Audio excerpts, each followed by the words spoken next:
Supreme court ही supreme authority है, supreme court से ऊपर कोई कोर्ट नहीं।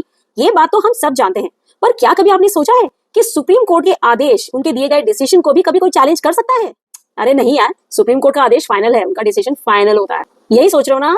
सुप्रीम कोर्ट के डिसीजन को भी, उसके जजमेंट को भी चैलेंज किया जा सकता है रिव्यू पिटीशन के द्वारा। ऑफ कोर्स ये सर्कमस्टेंसेस पे डिपेंड करेगा, जैसे कि सुप्रीम कोर्ट के डिसीजन में कोई गलती हो गई हो, या उस डिसीजन की वजह से किसी का फंडामेंटल राइट वायलेट हो रहा हो, या कोई एस्टैब्लिश्ड लीगल प्रिंसिपल्स भी कॉन्फ्लिक्ट हो रहे हो। इन सब केसेस में रिव्यू पिटीशन फाइल की जा सकती है, लेकिन कहाँ?